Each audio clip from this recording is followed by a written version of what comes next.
Stop. Sometimes நீங்கள் நினச்சிருக்கீங்களா, லைஃப்பில் மோட்டிவேஷனே இல்லாமல் ஒரு இடத்துல ஸ்டக் ஆகிருக்க மாதிரி, இருக்கிற மொனாட்டனஸான வேலையை செஞ்சுக்கிட்டு எதுவுமே பேஷனேட்டாக இருக்க விஷயத்த செய்யாமல் ரொம்ப லேசியாக என்னடா வாழ்க்கை இதுன்னு உடஞ்சி போய் ஒரு ஓரமாக உட்காந்துருக்கீங்களா? அப்படி நீ உட்காந்துருக்க பர்சனாக இருந்தீங்கன்னா, ஃபஸ்ட்டு விஷயம் நீங்கள் செய்ய வேண்டியது என்ன தெரியுமா? இருக்கிற இடத்த விட்டு எந்திரிச்சு ஒரே ஒரு ஸ்டெப்பாவது மோட்டிவேஷனை எடுத்து வைக்க வேண்டியது. இங்கே நிறைய பேர் வெளியில் இருக்கவங்க கிட்டேருந்து மோட்டிவேஷன் எதிர்பார்த்துட்டு உக்காந்துருக்காங்க. பட் அது மிகப்பெரிய முட்டாள்தனங்க. நமக்கு மோட்டிவேஷன் வெளியிலேருந்து தேவையில்லை, நம்மக்கிட்டேருந்து தான் ஸ்டார்ட் ஆகுது. நம்ம லைஃப்பை எவ்வளோ தூரம் நம்ம ப்ரொடக்டிவாக மாற்றிக்கிறோன்ற மோட்டிவேஷன் நம்மக்கிட்டேருந்து தான் ஸ்டார்ட் ஆகுது.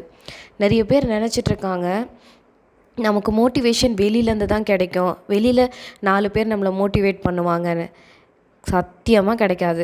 கிரிட்டிசிசம் வேணால் கிடைக்கும், பேடான ரிவ்யூஸ் வேணால் கிடைக்கும், இல்லை உங்களை பற்றின ஒரு பேட் ஜட்ஜ்மெண்ட் வேணால் கிடைக்கும். ஆனால் மோட்டிவேஷன் யாருமே கொடுக்கறதுக்கு வாய்ப்பே இல்லை. அப்படியே வெளியில் மோட்டிவேட் பண்ணுற மாதிரி காமிச்சிக்கினாலும் உள்ளுக்குள்ளே இவனுக்கு மோட்டிவேஷன் தேவையா, ஏதோ ஒன்று வாயில் வந்ததை சொல்லிட்டு வந்துட்டேன், இனிமேல் அவன் பாடுன்னு மனசுக்குள்ளே நினச்சிருப்பாங்க. ஸோ ரொம்ப க்ளோசஸ்ட்டு ஃப்ரெண்டாக இருந்தால் கூட உங்களுக்கு சப்போர்ட் பண்ணணும், மோட்டிவேட் பண்ணணுன்ட்டு எல்லா சுச்சுவேஷன்லேயும் எதிர்பார்த்து நிற்காதீங்க. நீங்கள் தான் உங்களுக்கு பெட்டர் மோட்டிவேஷன். மிரர் முன்னாடி நின்று உங்களை நீங்களே கரேஜோடு மோட்டிவேட் பண்ணிக்கோங்க.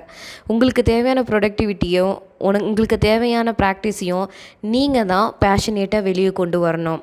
உங்களுக்கு ஏதாவது ஆர்ட் பண்ணணும்னு தோணுதா, பண்ணுங்கள். புது ஸ்கில்லை கற்றுக்கணும்னு தோணுதா, கற்றுக்கோங்க. அதுக்கான தேவையான விஷயங்கள் எல்லாம் வெளியிலேருந்து எனக்கு யாராவது ஒருத்தங்க செய்யணும், ஒரு முடிவை வெளியில் இருக்கிறவங்க தான் எடுக்கணும்னு வெயிட் பண்ணாதீங்க. Two your work.